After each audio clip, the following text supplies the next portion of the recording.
ನಿಮಗೆ ನಮ್ಮ ಜಿಲ್ಲೆಯಲ್ಲಿ 11 ಕೋಟಿ ಮಹಿಳೆಯರು ಇಲ್ಲಿ ಇದ್ದಿದ್ದೆ 9 ಲಕ್ಷ ಮಹಿಳೆಯರು.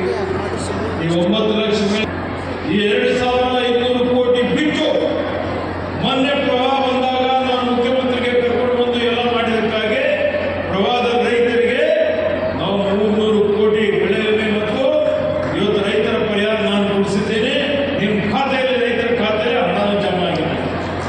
ಅಂದರೆ 2,800 ಕೋಟಿ ರೂಪಾಯಿ ನಿಮ್ಮ ಮನೆಯಲ್ಲೆಲ್ಲ ಕಡೆ ನಿಮಗೆ ಯಾವುದೇ ರೀತಿಯ ತೊಂದರೆ ಆಗದ ರೀತಿಯಲ್ಲಿ ನಿಮ್ಮ ಮಕ್ಕಳಿಗೆ ಫೀಸು, ನಿಮ್ಮ ಆರೋಗ್ಯ, ನಿಮ್ಮ ವ್ಯಾಪಾರ ವ್ಯವಹಾರ ಕೃಷಿ ಎಲ್ಲದಕ್ಕೆ ಇದು ಸಹಾಯ ಆಗ್ತಾ ಇಲ್ಲ. ಇಷ್ಟೊಂದು ಕೆಲಸ ಮಾಡ್ತಾ ಇದ್ದೀವಿ ನಿಮಗಾಗಿ. ಇದು ತೆರಿಗೆ ಪಾವತಿದಾರ ಹಣ ಬಡವರಿಗಾಗಿ, ಬಡವರ ಆರ್ಥಿಕ ಅಭಿವೃದ್ಧಿಗಾಗಿ ನೀವು ನಿಮ್ಮ ಕಾಲ ಮೇಲೆ ನಿಂತ್ಕೊಳ್ಬೇಕು ಅಂತ ಹೇಳಿ ಇವತ್ತು ನಾವು ಎಲ್ಲ ಕಾರ್ಯಕ್ರಮಗಳು ತಂದಿದ್ದಕ್ಕಾಗಿ ಇಡೀ ದೇಶದಲ್ಲಿ ಎಲ್ಲಕ್ಕಿಂತ ಶ್ರೀಮಂತವಾದಂತಹ ರಾಜ್ಯ ಯಾವುದಪ್ಪ?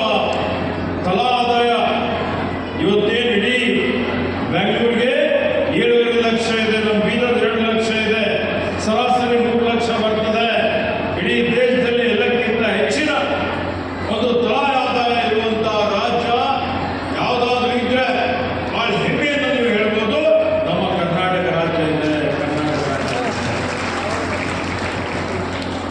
ನಿಮಗೂ ಹೆಮ್ಮೆ ಅನಿಸ್ತದ? ಎಲ್ಲರೂ ಕೇಳಿದ್ರೆ ನಾವು ನಂಬರ್ 1 ಇದ್ದೀವಪ್ಪ ಅಂತ ಅನಿಸ್ತದ? ಅದಕ್ಕೆ ಇವತ್ತು ನೋಡಿ, ಬರೀ ಮಹಿಳಾ ಸಬಲೀಕರಣ ಅಂತ ಅಷ್ಟೇ ಅಲ್ಲ, ಇವತ್ತು ಮಹಿಳೆಯರೆಲ್ಲರೂ ಯಾವತ್ತಿಗೂ ಕಾಂಗ್ರೆಸ್ ಪಕ್ಷಕ್ಕೆ, ಕಾಂಗ್ರೆಸ್ ಸರ್ಕಾರಕ್ಕೆ ನೀವು ಯಾವತ್ತಿಗೂ ಮೈಬಾರದು. ಇತಿಹಾಸ ನೋಡಿದ್ರೆ ಮಹಿಳೆಯರಿಗೆ ಸಮಾನತೆ ಕೊಟ್ಟಂಥದ್ದು ಹಿಂದೆ 12ನೇ ಶತಮಾನದಲ್ಲಿ ಬಸವಾದಿ ಶರಣರು ಪ್ರಪ್ರಥಮವಾಗಿ ಈ ಲಿಂಗ ತಾರತಮ್ಯ ಬೇಡ, ಇವತ್ತು ವರ್ಗ ಭೇದ ಇರಬಾರದು, ಬಂಡವಾಳಶಾಹಿಗಳಿಗೆ ಲಕ್ಷಾಂತರ ಕೋಟಿಯವರು ಸಾಲವನ್ನು ಮಾಡಿದ್ರೆ ದೇಶ ಅಭಿವೃದ್ಧಿ ಆಗೋದಿಲ್ಲ. ಬಡವರ ಕೈಯಲ್ಲಿ ಹಣ ಬಂತು ಅಂದ್ರೆ ಆ ಹಣ ಒಬ್ಬರ ಕೈಯಿಂದ ಒಬ್ಬರಿಗೆ ಹೋಗ್ತದೆ, ಹಣದ ವ್ಯಾಪಾರ ಹೆಚ್ಚಿಗೆ ಆಗ್ತದೆ, ಖರೀದಿ ಶಕ್ತಿ ಬರ್ತದೆ ನಿಮ್ಮ ಹತ್ರ, ಅದರಿಂದ ಉತ್ಪಾದನೆ ಹೆಚ್ಚಿಗೆ ಆಗ್ತದೆ, ಆರ್ಥಿಕತೆ ಬೆಳೀತದೆ, ಸಮಾಜ ದೇಶ ಬಲಾಢ್ಯವಾಗಿ ಮುಂದುವರಿತದೆ. ಅದು ಯಾರು ಮಾಡಿರ್ತಾರೆ? ಕಾಂಗ್ರೆಸ್ ಪಕ್ಷ ಮಾಡ್ತಾ ಇದೆ. ಅದಕ್ಕೆ ಆತ್ಮೀಯ ಬಂಧುಗಳೇ, ಇವೆಲ್ಲ ಕಾರ್ಯಕ್ರಮಗಳು ನಾವೆಲ್ಲ ನಿಮಗಾಗಿ ಕೊಟ್ಟಿದ್ದೇವೆ. ಅದರಲ್ಲಿ ಒಬ್ಬ ಮಹಿಳೆ ಸಾಕ್ಷರರಾಗಿದ್ದರೆ ಇಡೀ ಕುಟುಂಬ ಸಾಕ್ಷರರಾಗಿದ್ದ ಹಾಗೆ ಮಹಿಳಾ ಸಬಲೀಕರಣಕ್ಕೆ ಒತ್ತು ಕೊಟ್ಟು ರಾಜೀವ್ ಗಾಂಧಿ ಅವರು ಪ್ರಧಾನಮಂತ್ರಿ ಇದ್ದಾಗ ಪಂಚಾಯತ್ ರಾಜ್ ಕಾಯ್ದೆಗೆ ತಿದ್ದುಪಡಿ ತಂದು ಇವತ್ತು ಮೀಸಲಾತಿ ಕೊಟ್ಟಿದ್ದಕ್ಕಾಗಿ ಸಾಮಾಜಿಕ ನ್ಯಾಯನೂ ಸಿಗ್ತಾ ಇದೆ ಎಲ್ಲ ಸಮುದಾಯಕ್ಕೆ. ಮತ್ತೆ ಮಹಿಳೆಯರಿಗೆ ಅರ್ಧ ಸೀಟ್ಗಳು ನಾವು ಮೀಸಲಿಟ್ಟಿದ್ದೇವೆ. ನೀವು ಗ್ರಾಮ ಪಂಚಾಯತಿ ಅಧ್ಯಕ್ಷರು ಆಗ್ತಾ ಇದ್ದೀರಿ, ತಿಳ್ಕೊಳ್ಳಿ. ಅದ್ರ ಜೊತೆಯಲ್ಲಿ ಇವತ್ತೇನು ನಾವು ಬಸವ ವಸತಿ ಯೋಜನೆ, ಅಂಬೇಡ್ಕರ್ ವಸತಿ ಯೋಜನೆ ಮನೆ ಕೊಟ್ಟಿದ್ದೇವೆ.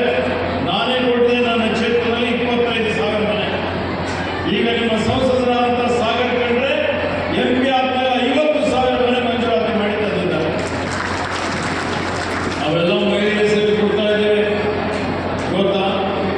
ಅದ್ರ ಜೊತೆಯಲ್ಲಿ ನಿಮಗೆ ಏನು ಈ ಒಂದು ಸಮುದಾಯದಲ್ಲಿ ದೌರ್ಜನ್ಯ, ಅತ್ಯಾಚಾರ, ಅನ್ಯಾಯ, ಕಿರುಕುಳ ಆಗ್ತದೆ, ಅದನ್ನು ತಡೆಯಲಿಕ್ಕೆ ಕಠಿಣವಾದಂತಹ ಕಾಯ್ದೆಗಳೇನಿದ್ದಾವೆ.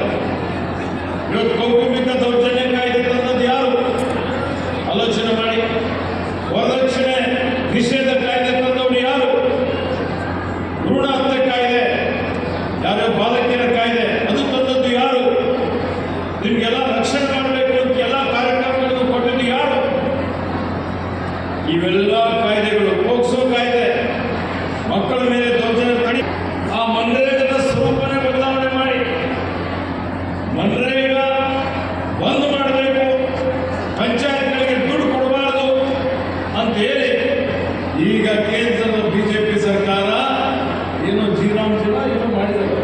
ಏನು ಮಾಡಿದಾರೆ ಅವರು? ಇವತ್ತು ಜೀರಾಮ್ಜಿ ತಂದಿದ್ದಾರೆ. ನಿನ್ನೆ ಮನ್ರೇಗ ಬೇಕಾಗಿಲ್ಲ ಬೇಕಿಲ್ಲ ಹೇಳಿಲ್ಲ ಸ್ವಲ್ಪ ಕೈ ಎತ್ತಿ ಹೇಳಿ. ಉದ್ಯೋಗ ಖಾತ್ರಿ ಬೇಕಿಲ್ಲಮ್ಮ ಬೇಕಾದವ್ರು ಸ್ವಲ್ಪ ಕೈ ಎತ್ತಿ ಜೋರಾಗಿ. ಈ ಕೇಂದ್ರದ ಬಿಜೆಪಿ ಸರ್ಕಾರ ಉದ್ಯೋಗ ಖಾತ್ರಿ ಬಂದ್ ಮಾಡಿದೆ, ಮತ್ತೆ ಉದ್ಯೋಗ ಖಾತ್ರಿ ಚಾಲು ಮಾಡಬೇಕು. ಅದಕ್ಕೆಲ್ಲ ನಿಮ್ಗೆ ಬೆಂಬಲ ಇದೆಯಾ? ಬೆಂಬಲ ಮಾಡ್ತೀರಾ? ಬೆಂಬಲ ಮಾಡಬೇಕು ಅಂತ ರಸ್ತೆ ಇದ್ದ ಸ್ವರೂಪದಲ್ಲೇ ಮಾಡೋದಿಲ್ಲ, ಅಲ್ಲಿವರೆಗೆ ನಾವು ಹೋರಾಟ ಮಾಡ್ತೀವಿ. ಅದಕ್ಕೆ ನಿಮ್ಮ ಬೆಂಬಲ ಕೊಡಬೇಕು. ಕೊಡ್ತೀರಾ? ಅವರಿಗೆ ದೊಡ್ಡವ್ರ ಬಗ್ಗೆ ಕಳಕಳಿನೇ ಇಲ್ಲ. ಇವತ್ತೆಲ್ಲ ಅದಾನಿ ಅಂಬಾನಿಗೆ ದುಡ್ಡು ಹಾಕಬೇಕು ಅಂತಾರೆ, ಲಕ್ಷಾಂತರ ಕೋಟಿ